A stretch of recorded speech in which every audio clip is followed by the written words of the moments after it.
السلام علیکم میرے پیارے دوستو، کیسے ہو؟ امید ہے کہ آپ سب خیریت سے ہوں گے۔ اگر آپ میری چینل پہ پہلی بار آئے ہو تو میری چینل کو سبسکرائب ضرور کرنا۔ بسم اللہ الرحمن الرحیم۔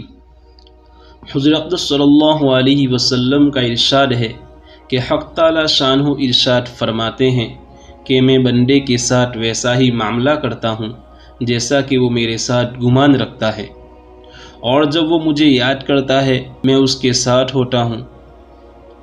پس اگر وہ مجھے اپنے دل میں یاد کرتا ہے تو میں بھی اس کو اپنے دل میں یاد کرتا ہوں، اور اگر وہ میرا مجمع میں ذکر کرتا ہے تو میں اس مجمع سے بہتر یعنی فرشتوں کے مجمع جو معصوم اور بے گناہ ہے تذکرہ کرتا ہوں۔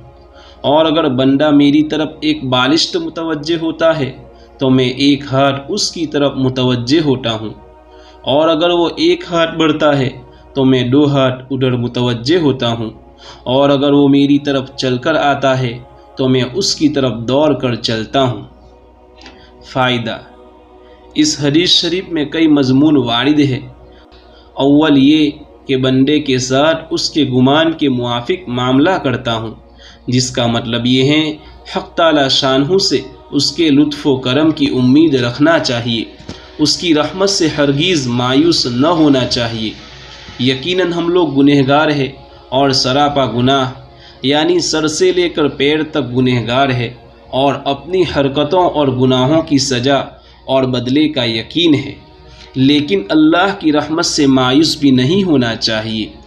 کیا بعید ہے، کیا دور ہے کہ حق تعالی شانہ محض اپنے لطف و کرم سے بالکل ہی معاف فرما دے، کہ ان اللہ لا یغفر ان یشرک بہ ویغفر ما دون ذلک لمن یشاء، کہ کلام اللہ شریف میں وارد ہے، جس کا ترجمہ یہ ہے کہ حق تعالی شانہ شرک کے گناہ تو معاف نہیں فرمائیں گے، اس کے علاوہ جس کو چاہیں گے سب کچھ معاف فرمائیں گے، لیکن ضروری نہیں کہ معاف فرما ہی دے۔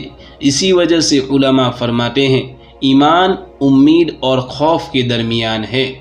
حضور اقدس صلی اللہ علیہ وسلم ایک نوجوان صحابی رضی اللہ تعالیٰ عنہ کے پاس تشریف لے گئے۔ وہ نزع کی حالت میں تھے۔ حضور صلی اللہ علیہ وسلم نے دریافت فرمایا کس حال میں ہو؟ عرض کیا یا رسول اللہ، اللہ کی رحمت کا امیدوار ہوں اور اپنے گناہوں سے ڈر رہا ہوں۔ حضور صلی اللہ علیہ وسلم نے ارشاد فرمایا یہ دونوں یعنی امید اور خوف ایسی حالت میں ہو تو اللہ جل شانہ جو امید ہے وہ عطا فرما دیتے ہیں، اور جس کا خوف ہے اس سے امن عطا فرما دیتے ہیں۔ ایک حدیث میں آیا ہے کہ مومن اپنے گناہ کو ایسا سمجھتا ہے گویا ایک پہاڑ کے نیچے بیٹھا ہے اور وہ پہاڑ اس پر گرنے لگا، اور فاجر شخص گناہ کو ایسا سمجھتا ہے گویا ایک مکھی بیٹھی تھی اڑا دی، یعنی ذرا بھی پرواہ نہیں ہوتی۔ مقصد یہ ہے کہ گناہ کا خوف اس کے مناسب ہونا چاہیے اور رحمت کی امید اس کے مناسب ہونی چاہیے۔